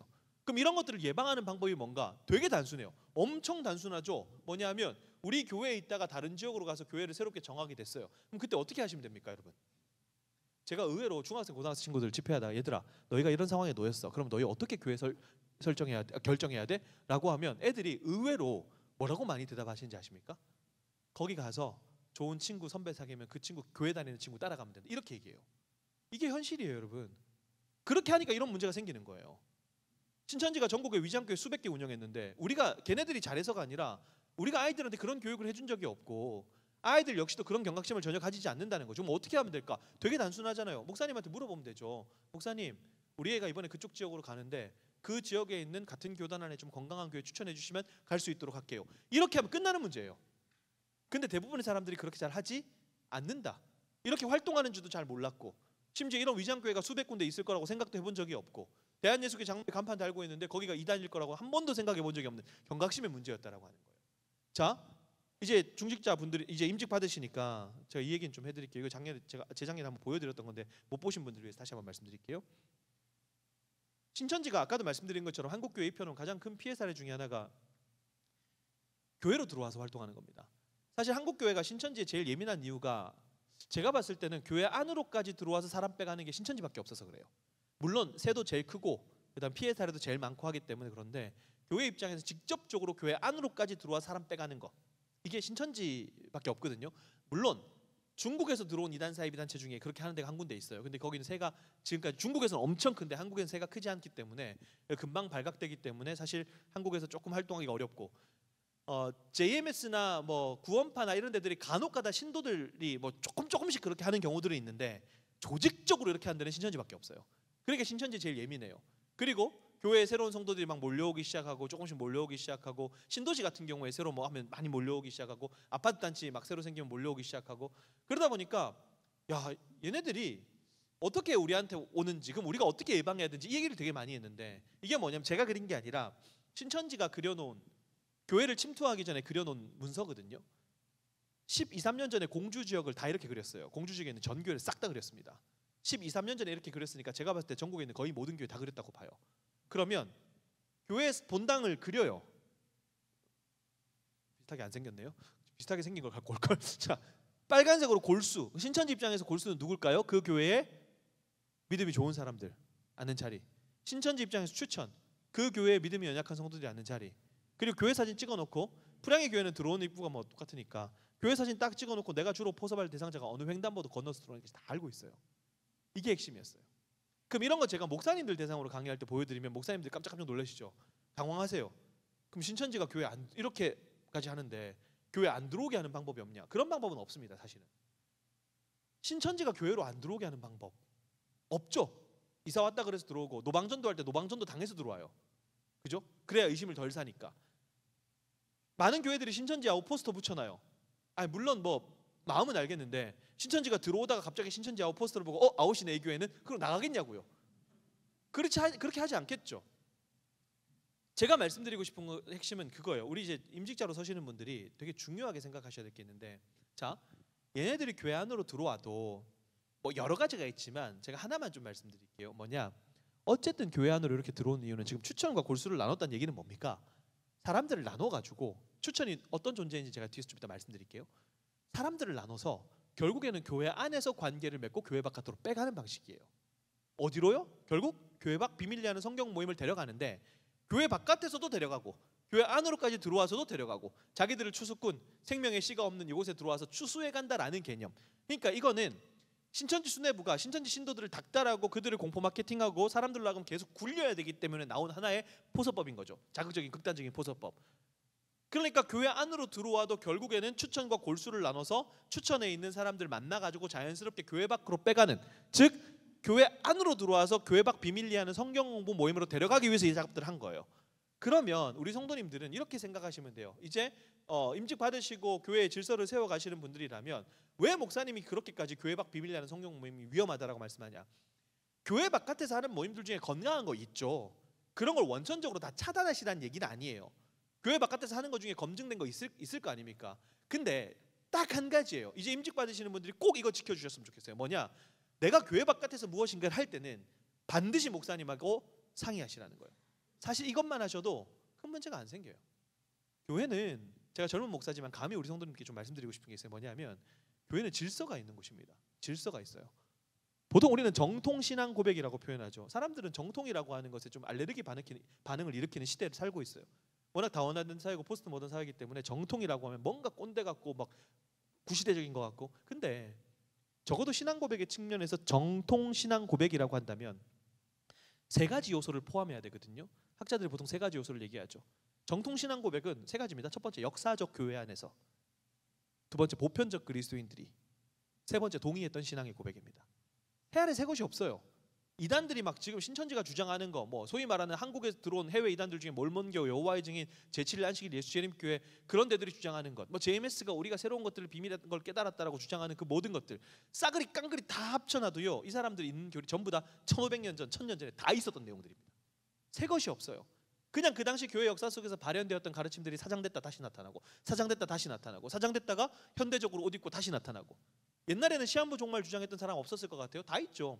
여선지자 주장했던 사람들 없었을 것 같습니까? 다 있죠. 삼위일체 왜곡했던 사람들 없었을까요? 초대교회 때부터 다 있었어요. 그러니까 이단들이 주장하는 그런 내용들이 이미 초대교회 때부터 다 있었고, 하나님은 우리가 적어도 신앙을 가지고 있는 사람들로 저에게 믿음이 있는데 하나님은 자신의 순전한 교회를 계속해서 지키시고 보호해 오셨다는 거예요. 그분의 섭리 아래서 자신의 순전한 교회 할 때, 이 순전한이라고 할 때 정말 중요한 건 우리는 신앙을 고백하는 사람들이기 때문에 순전한 진리, 바른 복음, 이라고 하는 것을 교회의 질서를 통해서 계속해서 지켜오셨다라고 저는 믿어요. 그렇기 때문에 교회에 있는 겁니다. 이걸 안 믿으면 교회에 있을 이유가 없는 거예요. 그냥 각자 알아 나가서 신앙생활 하면 되죠. 교회라고 하는 것이 굉장히 중요한 게 뭐냐면 함께 모인다는 게 굉장히 중요한 게 뭐냐, 하나님의 섭리를 인정하는 겁니다. 하나님께서 자신의 그 바른 말씀과 교회에 전하는 그 복음이 이렇게 정결하게 유지되기 위해서 하나님 그 자신이 얼마나 열심을 내셨는가, 이걸 교회사를 통해서 우리가 경험해요. 하나님의 진리를, 자신의 진리를 수호하기 위한 하나님의 열심이에요. 이게 그렇게 교회 안에서 자신의 진리를 수호해 오셨고 지켜주셨고 그분의 섭리 가운데 그런 걸 우리가 이제 경험하게 되는 거예요. 교리를 가볍게 하는 건 사실상 교회 역사를 잘 몰라서 그런 겁니다. 왜냐하면 교회사 속에서 한 가지 교리가 정립될 때는요, 교리 하나 만들어지는 거 가지고 전쟁을 한 해 만에 막 이랬어요. 그 당시에 특별히 유럽 국가 같은 경우들은 종교국가들이잖아요. 그러니까 이 교리 하나 가지고 교황이 어떻게 되고 황제가 어떻게 하고 심지어 황제가 교황 앞에 무릎 꿇고 막 교리 하나 때문에 그런 일들이 막 벌어지면서 교리 하나 가지고 전쟁하고, 옛날에 비하인드 스토리인데 십자군 전쟁할 때 야 너 이 교리 인정해, 그럼 우리 지원금 보내줄게, 이런 일들이 역사 속에서 벌어져요. 그렇게 정말 우리가 믿고 고백하는 진리라는 것이 그런 복잡 단단한 역사 속에서 하지만 하나님의 섭리 아래서 지켜졌다라고 하는 것을 우리가 좀 고백할 필요가 있어요. 이해하고. 그렇기 때문에 적어도 우리가 교회 안에서 교회 질서 안에서 살아간다라고 할 때 우리 성도님들이 꼭 기억해 주셔야 될 게 뭐냐면, 특별히 더더욱이나 이제 교회 임직 받으시는 분들은 내가 교회의 질서를 지켜야 될 의무가 생긴다라고 하는 것. 그래서 요즘에 이제 유튜브 이런 것들이 뭐 워낙 이제 다양한 컨텐츠들이 많으니까 제가 교회 갈 때마다 꼭 부탁드리는 게 있거든요. 뭐냐 하면 어떤 걸 보면 나한테 너무 좋은 거예요. 근데 딱 봤을 때 이상한 것들, 쉽게 분별할 수 있는 것들이 있지만 신학을 체계적으로 공부하지 않았을 때 사실상 분별이 조금 쉽지 않은 영역들도 분명히 존재하거든요. 신학적 검토를 해야 되고 때로는 교수 몇 명이 붙어가지고 연구를 해야 되고 이런 지점들도 있어요. 근데 나한테 좋았다고 해서 그런 부분들을 교회 단톡방에 이렇게 막 뿌리시고 이렇게 되면 그게 자체가 교회를 조금 혼란스럽게 만드는 겁니다. 그래서 우리 성도님들이 적어도 교회의 질서를 좀 지키고, 교회 바깥에 건강한 모임들이 있지만 그런 걸 가시지 말라는 얘기 아니라 혹 그런 걸 참석하시게 된다면 반드시 목사님에게 확인하시고, 그리고 이제 임직 받으시니까 우리 주변의 사람들이 그런 일들이 있다면 그렇죠? 확인하고 검증해주고 목사님한테 물어보고, 그렇죠? 이렇게만 해도 사실상 큰 문제가 벌어지지 않는다는 거예요. 사실 이단 예방은요, 제가 10년 넘게 해봤는데 무슨 생각이 드냐면 하면 할수록 느끼는 게 뭐냐면 너무 허무하리만큼 예방법은 되게 단순해요. 너무 허무하리만큼 예방법은 너무 단순해요. 어떤 목사님들은 저한테 그런 얘기 하세요. 이런 거 막 보여드리니까 야 큰일 났다, 우리 교회는 어떡하지, 규모가 좀 있는데. 그럼 목사님, 제가 이 사역을 하면서 받아봤던 부탁 중에 제일 황당한 부탁이 저한테 자기네 교회 한 달만 출석해달래요. 왜요? 그랬더니 한 달 동안 전 예배를 다 참석하고 신천지를 매의 눈으로 솎아달라는 거예요. 안 되잖아요. 물론 제가 짬바가 있으니까 대충 이렇게 눈 쓱 보면 몰라요. 제가 어떻게 알아요? 이거 알면 제가 뭐 하나 차렸겠죠. 그런 문제가 생긴다는 거예요. 그러니까 제가 우리 성도님들께 꼭 드리고 싶은 말씀이 뭐냐면, 이거는 예방법은 다시 한번 말씀드릴게요. 이제 교회에서도 이제 계속 이런 부분들이 좀 강조가 될 거예요. 듣는데 지금 들어보니까 프랭기 교회 계속해서 새로운 성도님들이 좀 오시고 계시고 주위에서 또 모이시고 그런다고 얘기를 들었어요. 저는 그 가운데 신천지가 있다라고 못을 받거나 공포심을 유발하기 위해서 이런 말씀을 드리는 게 아니에요. 있을 수도 있고 없을 수도 있고, 공주 지역에 있는 전 교회를 싹 다 저렇게 그렸는데 없다라고 단정 짓기에는, 있다라고 얘기하기는 사실상 뭐 잡아낸 건 없으니까 얘기하기 좀 그렇고, 그렇다고 해서 없다라고 얘기하기는 그들의 활동을 지금까지 우리가 다 알고 있으니까. 근데 이걸 가지고 있겠나 없겠나 이 고민하지 마시고, 적어도 교회 안에서 우리 교회는 그래도 교회 밖 비밀리에 하는 성경 모임을 교회 안이든 교회 바깥에서는 유도받아서 가게 된다면 반드시 목사님한테 검증한다. 이것만 하시면 문제는 안 생깁니다. 그러니까 교회 안에서 우리 성도님들 역할이 되게 중요해요. 이런 것들을 계속 주변에 만나는 사람들한테 계속해서 얘기해 주시고, 혹시 바깥에서 그런 거 하면 반드시 얘기해 줘야 돼라고, 그런 무브먼트만 일어나도 사실상 여러분, 이단들 특별히 신천지가 교회를 추수밭이라고 불렀는데 제가 만든 용어가 아니라 걔네들이 만든 용어가 있어요. 잘 안 되는 교회가 있대요. 그 교회를 뭐라고 불렀냐면 쥐레밭이라고 불러요. 안 된대요. 찔러보니까 막 터지는 거예요. 그죠? 그러면 우리는 그 사람들이 만든 용어를 따라서 이렇게 생각하면 돼요. 우리 교회 지뢰밭 만들면 되겠네. 그죠? 뭔가 거창한 많은 돈을 들이고 시간을 들이고 인력을 들여야 되는 문제는 아니었어요. 저희가 탈퇴자들을 만나기 때문에 거기에 돈을 쏟고 시간을 쏟고 에너지 쏟는 거지만 그런 문제가 아니잖아요. 예방을 위해서 되게 단순한데 지금 들으시는 분들부터 시작해서 교회 계속해서 강조되는 거. 적어도 우리 프랑기 교회는 하나님의 섭리를 따라 지켜진 교회 질서를 지키면서 교회 바깥에서 무엇인가를 할 때는 반드시 확인하고 검증한다. 이것만 하시면 문제가 안 생깁니다. 그래서 교회 밖 비밀리하는 성경 모임 우리 성도님들 하신다 안 하신다? 왜 자꾸 하실 것 같지? 자, 하신다 안 하신다? 네, 이거 하나만 하시면 사실상 큰 문제는 생기지 않는다. 그렇기 때문에 조금의 경각심을 가지고 내가 만난 사람이 누군가 유도. 그럼 반드시 목사님에게 확인, 검증, 링크 같은 거 그냥 마구잡이로 뿌리지 마시고 그런 질서들만 잘 지켜주시면. 자, 제가 신천지를 중심으로 말씀드렸어요. 그죠? 신천지를 중심으로 말씀드린 이유가 뭐냐면 신천지에 들어갔어요. JMS 들어갔어요. 하나님의 교회 들어갔어요. 들어가서 배우는 내용이 다 달라요. 그죠? 비슷한 교리들도 있지만 그들의 독특한 교리들이 있죠. 그러면 나오는 과정이 다 달라요. 그리고 단체마다 특징이 좀 있어요. 사실 신천지 같은 경우는 소위 말해서 회전율이 좀 빨라요. 나갔다 빨리 나와요 또. 물론 오래 있는 사람 오래 있지만 2, 3년 있다 빨리빨리 또 나와요 얘네들은. 근데 JMS는 한번 들어가면 오래 있어요. 그러니까 들어가서 나오는 과정이 다 다르기 때문에 탈퇴자들하고 할 때는 이런 얘기 안 하죠. 이미 그 사람들 문제를 겪은 사람들이니까. 근데 우리는 뭡니까? 지금 예방을 위해서 듣는 거잖아요. 근데 예방법은 신천지를 중심으로 말씀드렸던 이유, 신천지가 가장 악랄하고 가장 다양하게 가장 많은 거짓말을 통해서 활동을 했어요. 그러니까 제가 말씀드린 이 지점을 여러분들 잘 생각하셔가지고 다른 이단사의 비단체도 적용을 하시면 사실상 거의 대다수의 이단단체가 예방이 가능하다. 이렇게 생각을 하시면 돼요. 그래서 내가 어디에서 누구를 만났든 그 만남의 끝이 교회 밖 비밀리한 성경 모임. 가시 마시라. 그렇게 말씀드려도 진짜 신기하게 진짜 갈 사람은 또 가더라고요.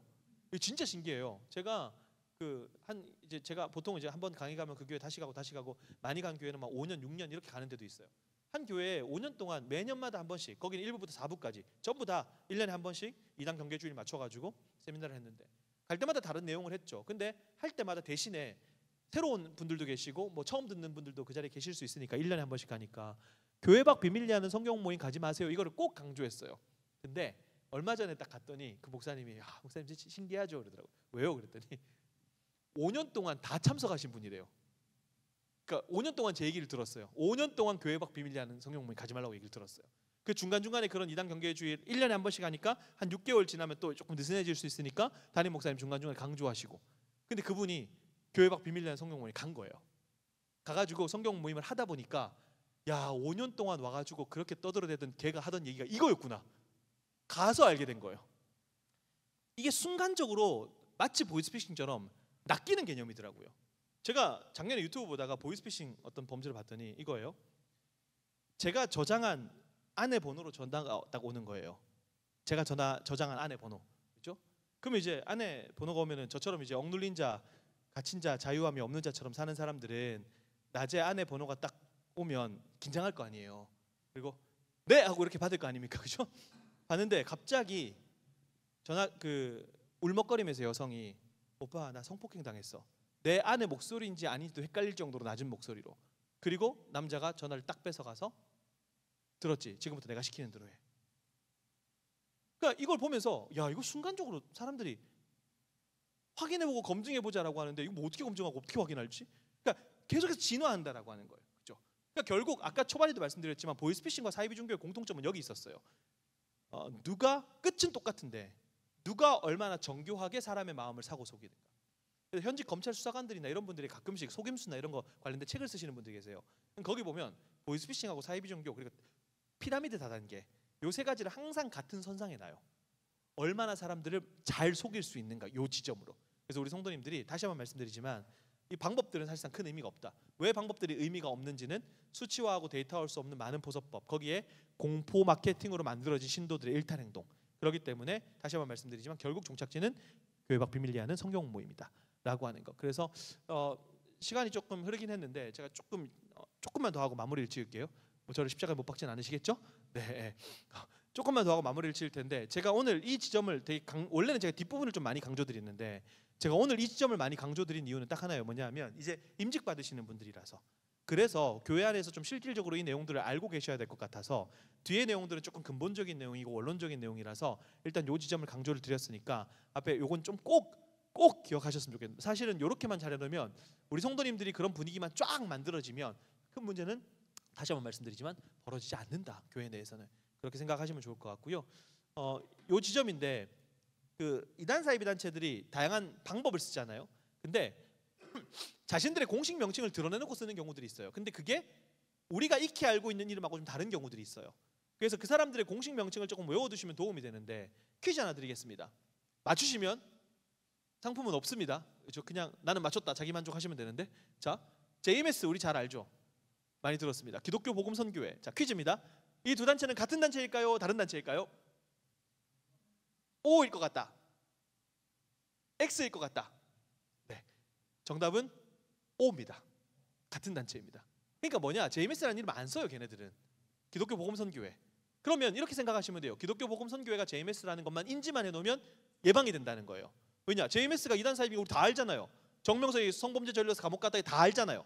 JMS가 뭐 구체적으로 뭘 가르치고 이거보다 교주가 메시아 자칭 메시아가 성범죄를 저질러서 감옥에 갔어. 이것만 알고 있으면 되는 거잖아요. JMS 교리를 여러분들이 뭐 JMS 안에 뭐 20개론이니 30개론이니 그런 거 있어요. 그런 거에 저 같은 사람이나 아는 거죠. 왜냐하면 JMS 탈퇴자들하고 성경 모임을 해야 되니까. 성도님들이 그런 것까지 아실 필요는 없단 말이에요. 그러면 여기는 성범죄자 스스로 메시아라 칭하는 사람이 여신도들을 성추행, 성폭행, 강간해가지고 감옥에 갔다. 이것만 알고 계시면 안 갈 거 아닌데 근데 JMS라는 이름을 쓰지 않는다는 거예요. 기독교 복음 선교회라는 이름을 공식 명칭을 쓴다. 그러니까 이런 공식 명칭들을 여러분들 알고 계시면 좀 도움이 된다는 거죠. 예를 들면 우리 안식교라고 하지만 안식교라는 표현 쓰면 그 사람들 되게 싫어합니다. 그 사람들은 재림교회, 심지어 제7일 안식일 예수 재림교회. 안식교라는 간판은 없어요. 몰몬교라는 간판 없습니다. 예수 그리스도 후기 성도교회 이렇게 돼 있어요. 그러니까 뭐 이런 것들 아세즈라고 하는 글로벌 대학생 봉사단체 그리고 우리 다음 세대 10대 아이들 아세즈 스타라고 하는 요즘에 지구온난화 이런 것들이 심각하니까 기후위기 이런 것들을 통해서 우리 자연을 살리는 이런 봉사활동합니다. 아세즈 스타 이게 한 단체에서 쓰는 공식 명칭이거든요. 이렇게 하면 우리 모르잖아요. 근데 이렇게 하면 알잖아요. 하나님의 교회 거. 물론 하나님의 교회 잘 모르셔도 상관없어요. 이 사진 딱 보면 그냥 저기 가면 안 되겠다 이런 생각 들잖아요. 그죠? 요 한 블럭 넘어가면 있잖아요. 강매역 가는 쪽에 하나님의 교회 강매역 가는 쪽에 왼쪽에 있나요? 장길자라는 여성을 어머니 하나님으로 믿고 살아 있습니다. 안상홍이라는 사망한 사람을 재림 예수 그리스도로 믿고 1988년과 99년과 2012년에 종말이 온다고 주장했던 단체. 그럼 하나님의 교회 교리 디테일하게 아실 필요 없고 이것만 알고 계시면 되잖아요. 세 차례나 시한부 종말론 주장했다. 어머니 하나님 믿는다. 사망한 재림 예수 그리스도를 믿는다. 그럼 이미 끝났잖아요. 근데 이 사람들이 이렇게 온다고요? 아니요, 이렇게 온다고요. 그러니까 경각심이 필요하다는 겁니다. 그래서 이 이름들을 여러분들이 조금 외워두시면 좋은데 사실상 지금 한번 듣고 다 외우시기 힘드니까 저희가 보시라고 잘 만들어놨어요. 뭐냐면 저희 이제 바른미디어라고 하는 유튜브를 운영하고 있는데 저희 유튜브에 보시면 이런 영상들을 다 무료로 보실 수 있도록 다 풀어놨습니다. 유료로 진행했던 세미나 몇 개 제외하고 영상 380개 정도 있는데 그 중에 99% 이상 다 무료로 풀어놨습니다. 그래서 제가 한 2주에 한 번 정도는 최근 이단 동향이나 이런 것들 라이브 방송 수요일마다 하기도 하고 그래서 이단에 대해서 오늘 제가 좀 큰 틀에서 말씀드리지만 구체적인 정보 이런 내용들은 지금 어차피 다 말씀드려도 외우실 수가 없으니까 원리만 이해하자고요. 우리가 자주 만날 수 있는 이단 사이비 단체들이 있는데 공식 명칭만 딱 외워놓으셔도 일종의 뭐 행신 그다음에 화정 조금 더 넘어가면 고양시 뭐 백석 이런 쪽 있잖아요. 이 이름들 몇 가지 외우시고 길 가다가 한번 쓱 둘러보십시오. 아는 만큼 보인다고요. 진짜 많이 보이실 거예요. 그래서 그런 경각심들을 가지고 공식 명칭만 좀 외워두셔도 도움이 되실 거다라고 말씀을 드리고 자, 두 개는 좀 짧게 진행을 할게요. 원론적인 이야기들인데 좀 실제적인 얘기를 많이 드렸으니까 좀 원론적인 내용 좀 짧게 마무리 지으려고 하는데 두 번째는 뭐냐면 사이비 종교에 미혹되는 사람이었어요. 첫 번째가 사람을 미혹하는 사이비 종교 그 자체. 그래서 교회에서 우리가 생각해 볼 수 있는 실질적인 예방법을 말씀드렸는데 문제는 뭐냐면 두 번째였어요. 뭐냐? 교회 밖 비밀리에 하는 성경 모임 가지 말라 그랬는데 그래도 가는 사람들이 있죠. 뭐냐하면 경각심이 부족한 것도 있지만 또 한 가지 진짜 문제가 있었어요. 뭐냐? 요건 제가 질문 한번 드려보겠습니다. 이건 대답을 이끌어내야 되겠습니다. 제가 자 질문 한번 드려볼게요. 우리 성도님들 집 나가면 이건 남자분들이 많이 대답하시네요. 경험을 좀 해보셨나 봐요. 집 나가면 개고생이라고 답한 사람들 절대로 집 안 나갑니다. 그죠? 나가면 개고생이거든요. 예. 근데 이거예요. 교회 밖 비밀리에 하는 성경 모임 가지 말자라고 하면서 결국 가지 않도록 붙들어 놓을 수 있는 힘이 있는가? 이게 다른 문제라는 거죠. 예. 디지털 중독자들이라는 책이 있습니다. 이 책의 저자가 이제 베르트 데빌트라고 이 사람이 이제 그 독일에서 게임 중독 관련된 그 학회를 처음으로 창립하신 분인데 이분이 그 책에서 그런 얘기를 해요. 아이들이 스마트폰을 들고 방 안에 처박혀 있대요. 근데 진짜 중요한 거 뭐냐면 스마트폰을 들고 방 안에 처박혀 있는 아이들을 거실로 불러낼 수 있는 힘이 부모에게 있는가? 이거 물어보는 거예요. 사람은 좋은 말을 안 듣습니다. 내가 좋아하는 사람의 말을 듣죠. 왜 사이비 종교가 철저하게 정체를 숨기면서 우리에게 다가오는가? 두 가지인데 첫 번째 처음부터 처음부터 신천지다 JMS다 이렇게 밝히면 당연히 안 될 거니까. 그죠? 이게 1번이고 두 번째는 뭐냐면 철저하게 자신의 정체성을 숨기면서 플러스 알파로 다가오는 게 뭡니까? 나는 너에게 절대로 해로운 것을 줄 존재가 아니야. 관계예요. 주변에 갔는데 사이비 종교 뭐 여기 하나님의 교회만 가도 유모차 엄청 많아요. 어린 아이를 둔 젊은 엄마들 되게 많다고요. 왜 어린 아이들 둔 젊은 엄마들이 하나님의 교회 그렇게 많을까? 아까 보셨던 막 장길자라는 어머니 하나님 너무 매력적입니까? 아니잖아요. 시한부 종말 주장했던 게 너무나 막 매력적이고 파격적이라서 그게 아니라 어린 아이를 둔 젊은 엄마들 집에 하나님의 교회 또래 친구 3명, 4명 찾아가서 한 명 애봐주고 한 명 집안일 해주고 한 명 말동무 해줍니다. 이게 핵심이에요. 2018년 기점 다른 기관 잘 모르겠어요. 저희 기관 바른미디어에 2018년부터 지금까지 들어온 하나님의 교회 관련 상담 100% 이혼 가정, 이혼 위기 가정입니다. 이게 우리가 만날 수 있는 통계라고 하는 거죠. 아까 교회 안에 추천과 골수가 있다 그랬잖아요. 이게 우리를 향한 질문이었고 우리를 되게 아프게 하는 건데 교회 안에 추천이 있대요. 누구예요? 라고 물어봤더니 신천지 안에서 소위 말하는 전도 특공대 막 이런 이름 붙여가지고 교회 들어와서 추수꾼으로 활동하던 탈퇴자들도 제가 만나봤을 거 아닙니까? 그 친구들한테 물어보죠. 누가 추천이에요? 라고 물어봤더니 되게 단순한 대답이 돌아오더라고요. 뭐냐? 교회 안에 있는 혼자 있는 사람이요. 이 지점이에요. 교회 안에 있는 소외된 사람이요. 한 달, 2달, 3달 동안 교회에 와서 추수꾼으로 활동해봤는데 저 사람은 한 달, 2달, 3달 동안 혼자 예배드리고 혼자 가고 혼자 밥 먹고 혼자 있던데요? 라고 하는 지점이에요. 이게 여러분 일본에서도 제가 강의할 때마다 인용하는 책인데 이건 제가 지난번에 한번 보여드렸는데 일본의 정신의학자 오카다 타카시라고 하는 사람이 쓴 심리조작의 비밀이라는 책입니다. 이 책은 IS나 알카에다 같은 극단적인 무장 이슬람 단체 그리고 사이비 종교에 어떤 사람들이 미혹되기 취약한가라고 하면서 종교적인 이야기 하지 않아요. 어떤 그 정서적인 접근이고 심리 조작을 당했다라고 표현하는데 되게 단순하죠. 의존성 인격 장애, 누군가를 의지하고 의존해야 되는 성향이 너무 강한 사람들. 이런 사람들은 무엇인가가 옳은가 그른가 맞는가 틀린가를 제대로 확인해 볼 생각을 잘 못한다는 거죠. 왜 그러냐 하면 어릴 때 자기가 속했던 가정에서부터 기인된 문제일 확률이 되게 높아요. 왜냐하면 부모는 2가지 방식으로 아이들의 양육을 망치죠. 하나는 학대, 하나는 이제 정서적 학대, 육체적 학대, 학대고 하나는 과잉입니다. 너무 지나친 보호예요. 이것도 문제가 생깁니다. 그러면은 뭔가 사람이 주체성을 가지고 선택도 해보고 실패도 해보고 성공도 해보고 이래야 되는데 모든 것들이 다 박탈이 당하고 굉장히 수동적인 존재가 돼버린다는 거죠. 그러면 사이비 종교 교주들이 헛소리를 자신감 있게 하는데 가만히 보니까 신도들은 헛소리에 집중하지 않고 자신감에 집중하더라고요. 우리랑 달라요. 우리는 교주가 헛소리하는 거 보면 좀 말도 안 되는 소리 하고 있네 이렇게 하는데 그 사람들은 헛소리가 아니라 확신성이 그들을 이끌어주더라고요. 완전히 포인트가 달라요. 거기다 불균형한 자기의 현실과 이상의 괴리가 너무나 커지고 스트레스, 특별히 고립이라고 하는 거. 아까 제가 하나님의 교회 말씀드렸잖아요. 고립되는 거예요. 이혼 가정, 이혼 위기 가정. 거기다 심지어 아이들까지 맡고 있는 양육까지 하고 있던 그 엄마라고 한다면 이 사람이 완전 삶의 반경 바운다리가 완전히 고립되는 환경이잖아요. 우리 코로나 기간 동안에 물리적 고립을 경험했습니다. 물리적 고립을 경험하니까 제일 많이 늘어난 게 뭐냐면 중독자들이에요. 중독자들이 의사들이 중독을 의존증이라고 표현하죠.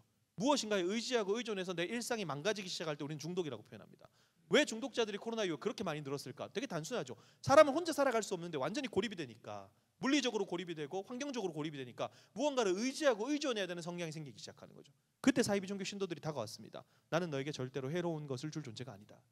그럼 적어도 교회에서 임직 받으시는 분들 같은 경우는 이 고민을 해보시면 좋겠어요. 단순히 나 하나 그냥 어떤 직분을 받는 것이 아니라 교회 구성원으로서 우리가 함께 나갈 때 교회 안에 추천과 골수가 있대. 추천은 우리에게 어떤 의미지? 골수는 신경 안 써도 돼요. 그 사람들은 그냥 골수니까 알아서 하실 거예요. 그죠?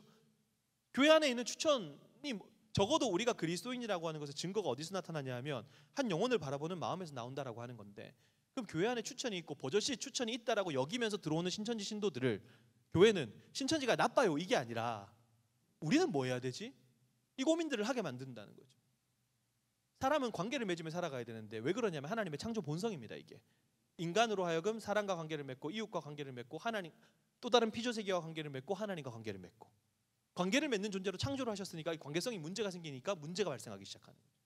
그러니까 요즘에 제가 다음 세대 아이들 보면 이거 하고 이제 마무리 좀 지으려고 하는데 제가 다음 세대 아이들 보니까 되게 무서운 게 뭐냐면 얘네들은 관계를 맺는 방식이 바뀌었더라고요. 우리 성도님들 자 누군가를 만났는데 친해지고 싶어요. 그럼 뭐 받으세요? 친해지고 싶으니까 명함 받죠. 명함 받고 명함에 뭐 있습니까? 연락처가 있죠. 요즘의 아이들은 뭐 주고 받을까요? 네?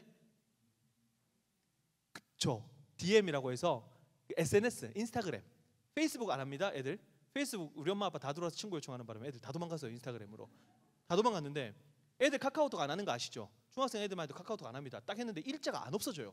그럼 분명히 같은 핸드폰 안에서 카카오톡하고 인스타그램을 하는데 카카오톡이 일이 안 없어지는데 DM 보내면 기가 막히게 빨리 대답해요. 카카오톡은 언제 쓰냐 하면은 그 선물 주고 받을 때 놨습니다.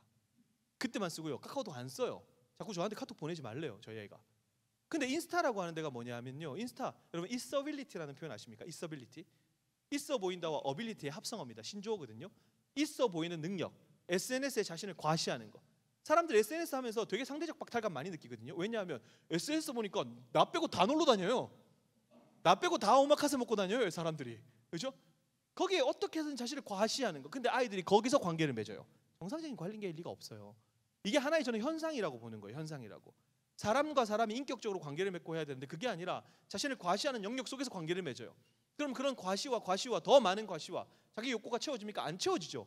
그러니까 사람들이 무엇인가에 의존하고 의지하게 되는 중독으로 빠지게 되는 겁니다. 이게 하나에 다 연결된 메커니즘이거든요. 이런 지점이에요. 적어도 저는 우리 임직 받으시는 분들이 이단 사입이 문제를 대할 때 신천지 나쁜 거 알겠어, JMS 못된 거 알겠어. 근데 여기서 한 가지 더 플러스 알파가 왔으면 좋겠어요. 뭐냐 하면 기본적으로 내가 경각심을 가지고 예방해야 되는 문제인데 동시에 뭐냐, 적어도 우리 교회 안에 있는 소외된 사람의 문제일 수도 있겠다라고 하는 거예요. 적어도 임직을 받으시는 분들이라면 그 정도 마음은 우리가 가지고 있어야죠. 이게 미국도 똑같거든요. 엄한 보험 밑에서 학대받으면서 자기가 속한 공동체에서 버림당한 실망 경험, 자존감이 굉장히 낮은 사람들, 이런 사람들이 사이비 종교에 접근에 취약할 수밖에 없죠. 왜? 결핍에 따른 의존이니까. 제가 사이비 종교를 종교 중독이라고 부르는 두 번째 근거, 관계적인 의존의 측면이라고 하는 거. 우리 성도님들이 이 지점 꼭 좀 생각하시면 좋겠고, 마지막 세 번째로 그래서 요거 좀 보여드릴게요. 못 보신 분들 계실 수 있으니까. 제가 되게 좋아하는 저널리스트인데 교보문고 상반기 베스트셀러 보면 도둑맞은 집중력이라는 책이 있습니다. 그 책의 저자 요한 하리라고 하는 사람인데, 이 사람이 미국 테드 강연에서 15분짜리 중독 강의하고 진짜 큰 반향을 일으켰어요. 이 중독 강의에서 핵심적인 내용이 이겁니다. 중독은, 왜 이제 제가 중독 얘기하는지 아시겠죠? 의존. 중독은 현실의 삶을 영유하기 어려울 때 발생한대요. 옛날에는 무슨 얘기했냐면 막 생물학적 요인 얘기하고 유전적 요인 얘기하고, 맞아요. 그것도 일정 부분 있습니다. 근데 1980년대를 넘어가고 90년대를 넘어가면서 중독 문제에서 제일 많이 논의가 됐던 게 환경적 요인입니다. 그 사람이 어떤 환경 가운데 있었던가. 현실의 삶을 영유하기 어려울 때, 행복하고 건강할 때 서로 결속하고 관계를 맺을 때는 아무런 문제가 안 생기는데, 정신적 충격, 고립, 삶의 무게에 억눌려 교류할 수 없을 때 안도감을 찾기 위해서 어떤 것을 갈구하기 시작한다는 거죠. 의존하게 되는 겁니다. 의존하게 되는 거. 그래서 중독의 문제가 생겨나기 시작한다라고 얘기하는 환경적 요인. 그러면 적어도 우리가 임직을 받으면서 그리스도인으로 세워지는 과정 속에서 적어도 우리 교회 안에 추천 없어? 라고 하는 이 하나의 마음만 좀 우리가 품어봤으면 좋겠어요. 그렇죠? 마지막 세 번째 짧게 마무리하겠습니다. 이거 신천지인 성경문 노트. 신천지에서 성경 가르치는 강사하려면 4,000구절 정도 외워야 된다고 제가 아까 말씀드렸습니다. 이번 임직 받으시는 분들 꼭 5,000구절 암송해서 시험 쳐서 합격 받으시기를 간절히 소원합니다. 이런 생각이 들었어요. 4,000구절 외웠는데 왜 결론이 이만이 나올까? When God Becomes a Drug이라고 종교 중독이라는 용어를 좀 대중화시키는데 기여했던 레오부스라는 가톨릭 신부인데, 이 사람이 썼던 책입니다. 거기 보면 이런 내용이 있어요. 해로운 신앙은 어떤 일련의 가르침들을 세 가지 절대적으로 의심 없이 무비판적으로 받아들이는 데서부터 비롯된다. 종교개혁의 전통은 그렇지 않아요. 개신교의 전통은 뭐냐면 프로테스탄트 한거, 항론, 한거 이런 뜻이죠. 뭐냐면 누구나 성경을 읽고 해석할 수 있다라고 하는 거거든요. 근데 오늘 참 신기하죠. 성경 해석의 권한들을 다 목사들한테 맡겨버렸어요. 우리 성도님들 가만히 보시면 전문적인 영역에서 다 일하시는 거 보면 그 분야에 진짜 다 전문가들이에요. 저 같은 사람들은 잘 모르는 영역들을 가지고 막 일도 하시고 사업도 하시고 하시는데 보면 되게 전문적인 영역들 되게 많으세요. 근데 희한하게 그런 똑똑하신 분들이 성경에 있어서는 그냥 다 해석의 권한을 목사들한테 줘버려요. 이게 중세시대 가톨릭에서 하던 겁니다.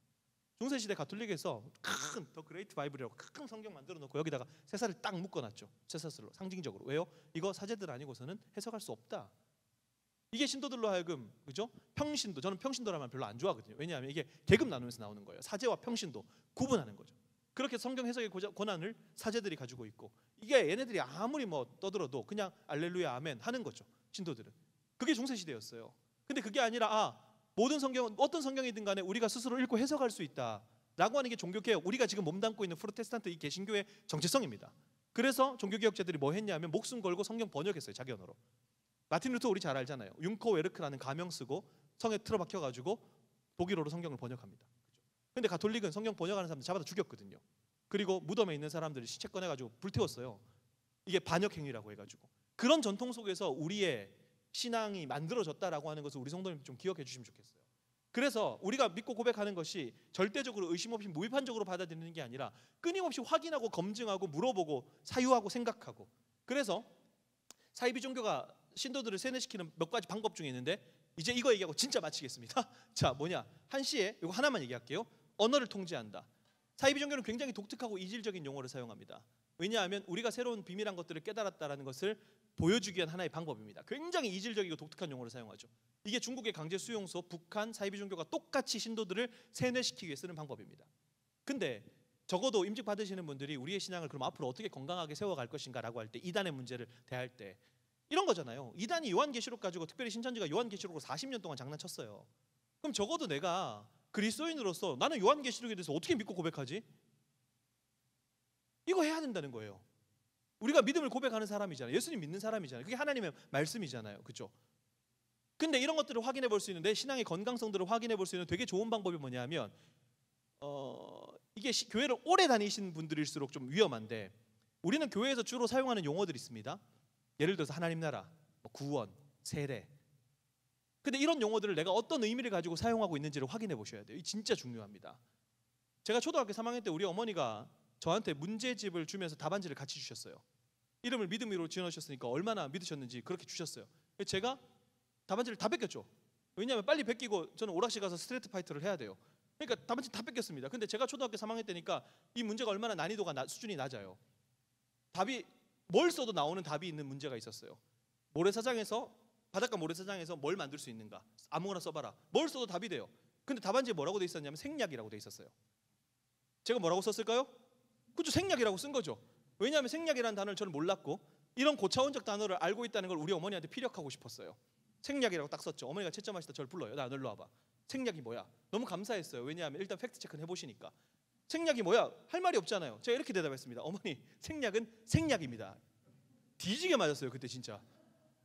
그런 거였어요. 아, 내가 교회에서 어떤 용어를 쓴다 라고 할 때 진짜 우리는 무의식적으로 되게 습관의 타성에 젖어서 그런 언어들을 그냥 사용하는 경우들이 되게 많습니다. 그래서 우리의 신앙이 적어도 임직을 받으시면서 계속해서 저도 마찬가지고 세워지면서 제가 저의 신앙을 건강하게 지키는 방법 중에 하나가 뭐냐면 목사인데도 제가 뭐 성경을 다 알아요? 아니잖아요. 그러니까 혹시 내가 잘못 알고 있는 거 없나? 내가 얘기하다가 실수한 거 없나? 너무 당연하게 알고 있었던 건데 이거 진짜 이거 맞아? 라고 확인해 보는 작업들을 해보는 거예요. 근데 우리 성도님들한테 그런 것들이 좀 필요하지 않을까? 그래야 우리가 무엇을 믿고 있는가를 끊임없이 고민해 보셔야 이단들이 이질적인 언어를 가지고 미혹하는 시대에 우리의 신앙을 좀 건강하게 세워갈 수 있지 않을까. 그래서 요한일서 4장 1절에 말씀이 있죠. 사랑하는 자들의 영을 다 믿지 말고 오직 영들이 하나님께 속하였나 분별하라. 왜요? 많은 거짓 선지자가 세상에 나왔기 때문에. 근데 분별하려면 분별력이 있어야 되는데 새 한글 성경 버전 너무 좋아서 이거 보여드려요. 그들은 거듭된 연습을 통해서 좋은 것과 나쁜 것을 구별할 정도로 훈련된 감각을 가지고 있대요. 좋은 것과 나쁜 것을 구별할 정도의 훈련된 감각, 이게 한순간에 생기지 않고 연습을 통해 생긴답니다. 그런 연습들을 꾸준히 해나가시는 것. 그 연습을 어디서요? 교회 밖 비밀리하는 성경 모임에서요? 아니요. 교회 안에서 하시면 사실상 큰 문제는 벌어지지 않는다. 그래서 좀 궁금하신 분들은 뭐 제 책도 있고 아니면은 저희 바른미디어 유튜브, 지금은 구독자가 한 2만 명이 넘어가는데 이단들은 유튜브 만들면 막 20만, 30만 금방금방 가는데 저희는 2만 원 데까지 엄청 많이 걸리더라고요. 그래서 저희 영상이 무료로 다 풀려 있으니까 그냥 보시지 마시고 구독, 좋아요, 알림 설정 하셔가지고 일자별로 구독자 몇 명 늘은지 다 나오니까 제가 오늘 집에 가서 밤에 내일 집계가 되겠네요. 우리 평양교회 성도님들 임직하시는 분들 이렇게 만났는데 몇 분 계시죠? 둘, 셋, 이렇게 계시는데 구독자 3명 들어있다. 그러면 아마도 목사님과의 관계를 끊기 좀 힘들고 여러분과의 관계는 그냥 여기까지 하는 걸로 자 그렇게 생각하시면 되겠고, 세 가지 질문 다시 한번 상기하고 이단의 문제가 결코 멀리 있는 게 아니다라고 하는 거. 근데 의외로 예방법은 굉장히 단순하다. 이걸 우리 성도님들 좀 기억하시면서 예방하는 데 힘을 좀 쏟으셨으면 좋겠고요. 혹시나 이제 그 질문이 있으시면 제가 시간 관계상 뭐 한두 개 정도만 네 받고 마무리 짓도록 하겠습니다. 네, 말씀하십시오. 네. 네. 뭐 직접적으로 뭐 연결이 됐다 그런 개념은 아닌 것 같고요. 예. 네? 뭐 직접적으로 신도를 주고받고 이런 관계는 아니에요. 다만 이제 그런 건 있을 수 있어요. 그러니까 여러분 우리 한국 교회가 이단으로 규정하고 있는 단체들이 있잖아요. 특별히 그런데 사이비 종교가 아닌 뭐 특별히 뭐 몇 이단들이 있잖아요. 근데 사이비랑 이단인 개념이 좀 달라요. 사이비는 말 그대로 반사회적인 문제를 일으키는 거고 이단은 말 그대로 교리적인 문제들. 자, 그러면 한국 교회가 이단으로 규정하고 있는 단체들 한 번씩 지나가다 보면 거기에 뭐가 돼 있냐면 신천지 출입 금지라고 돼 있어요. 그러니까 신천지는 관계없이 막 다 합니다. 그러니까 조직적으로 어떤 정치적으로 무엇인가를 연결했다, 같이 뭔가 협업을 한다, 이건 조금 아닌 것 같아요. 다만 이제 그런 방식으로 좀 이제 연관성이 있을 수 있고, 워낙 그리고 이제 정치적으로 조금 엮여 있는 부분들이었는데 그건 지금 그렇게 같이 하거나 이럴 수 있는 상황은 아닙니다. 그래서 둘이 뭐 같이 한다, 뭔가 연결돼 있다 이렇게 단정해서 얘기하기는 조금 어려운 상황이다. 그렇게 생각을 하시면 될 것 같아요. 네. 또 혹시 뭐 궁금하신 거 있으실까요? 네, 네, 네, 네. 네, 일단 기본적으로 목사님한테 여쭤보시면 좋을 것 같고요. 왜냐하면 이단들 같은 경우도 이미지 싹 빼놓고 되게 개신교 콘텐츠인 것처럼 올리는 경우들 되게 많거든요. 그렇기 때문에 성경 말씀 올라와 있다고 해서 다 같은 건 아니다. 그래서 어떤 것들은 되게 교묘하게 만들었는데 이거 옛날에 싸이월드 하신 분들 계십니까? 싸이월드에 파도 타기라는 거 있었죠. 그렇죠? 그것처럼 이걸 타고 넘어가다 보면은 처음엔 저희도 봐도 이게 뭔지 몰라요. 근데 타고 넘어가다 보면 결국에는 그 단체로 갈 수 있도록 알고리즘에 의해서 그렇게 하는 경우 되게 많거든요. 그래서 성경 구절이나 이런 걸 보시더라도 그것 때는 이제 목사님한테 확인해 보시고, 또 너무 교묘하게 막 바뀌기 때문에 저희도 이제 업데이트 정보가 계속해서 업데이트 돼야 되는 거거든요. 확인이 힘들 때는 또 확인해 보고, 또 새로운 탈퇴자들한테 최근까지 활동했던 거 확인해 보고, 이런 과정들이 있기 때문에 무조건적으로 다 보시는 것보다는 확인하고 검증하시는 게 중요하다라고 말씀을 드리고 싶습니다. 자, 하나만 더 받고 마무리 짓겠습니다. 네, 말씀하십시오. 네. 아, 네. 네.